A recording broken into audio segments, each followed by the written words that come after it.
Miten tää 50-senttinen naarastaimen saatiin ottaa perhoon keskellä kirkasta päivää, sen mä kerron tässä jaksossa. Moikka! Meikäläinen on Pilven Sami ja toimin Suomessa täysin perhokalastukseen erikoistuneena kalastusoppaana. Ja tämä on Perhokalastajan kalapäiväkirja. Mä puran näissä jaksoissa mun tärkeimmät huomiot aina kaloista, mitä mä oon saanut milloin mistäkin, mitä tekniikoita niissä on käytetty, mitä perhoja, mitkä olosuhteet on ollut ja näin päin pois.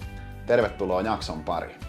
Tää 50-senttinen naarastaimen, mikä on kuvan kaunis, mä sain tän keskellä kirkasta päivää juhannusaattona 2024. Mä olin viikon kalastanut mun asiakkaan kanssa, mulla oli Irlannista asiakas opasreissulla ja tää oli meidän viimeinen yhteinen kalastuspäivä.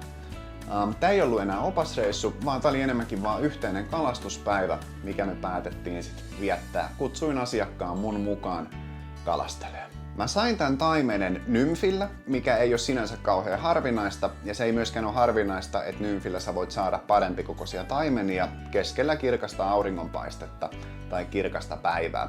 Vaikka monesti taimen on lohikaloista se oikeastaan huonoin syömään valossa, koska taimen on arka, taimen on pelokas, taimen monesti syö yöaikaan, niin kuin suurin osa perhokalastajista tietääkin.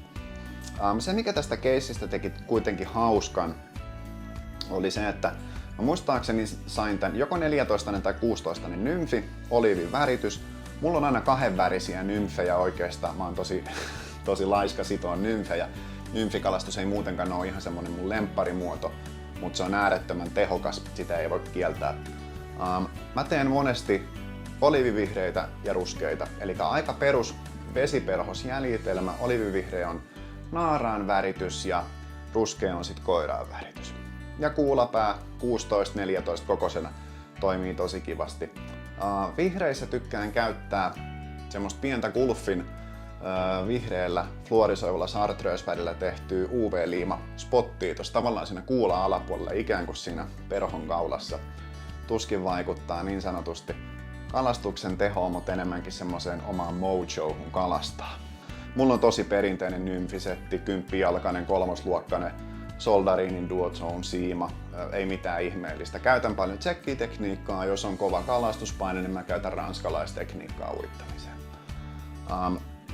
Hyvin perussetti.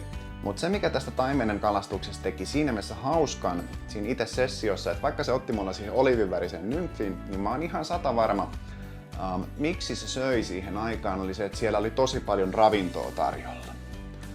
Iso kalahan syö paljon harvemmin kuin pienet kalat, mutta se saattaa syödä itsensä monesti täyteen. Ja kesäkuu on Suomessa klassisesti semmoista aikaa, että meillä on paljon pupahätsiä. Suurimmat lajit tai yleisimmät lajit niin sanotusti massa kuoriutuu. Eli siellä voi olla tosi paljon silloin vesiperhosen pupaa, joka on valmistautumassa kuoriutuun. Ja se saattaa monesti sekoittaa isonkin taimenen pään. Ja tää on hyvä muistaa, eli jos koskaan huomaat, että koski saattaa tuntua hiljaiselta kun kalastat, streameri ei välttämättä toimi, pinturit ei välttämättä toimi, jopa nymfitkään ei välttämättä toimi. Pistäpä pupa, joka roikkuu pikkusen pintakalvo alapuolella. Dry dropperi on tosi hyvä. Pistä siihen hyvä indikaattoriperho ja sitten muutama sentti pinnan alapuolelle. Pupa roikkuu, saattaa alkaa tapahtua. Mut joo, mä oon ihan varma, että tää taimen luuli minun nymfiä pupaks ja siksi se otti. Huikea kala, kuvan kaunis, ampu parin putouksen läpi, sain pidettyä paineen, että koukku pysyi kalassa kiinni ja sain kalan sitten haaviin. Ja nätisti vapautettua luonnollisesti totta kai. Mikä on sun huikein keskellä kirkasta päivää tapahtunut kalastussessio? Kirjoita se tuohon alapuolelle kommenteissa ja mä käyn lukemaan sen mielelläni, koska nämä on aina hauskoja. Mikäli tykkäsit jaksosta, paina peukku, pistä kanava tilaukseen ja ei mitään, kiitos kun katoit. Me nähdään seuraavan kalapäiväkirjan jakson parissa. Se on moro!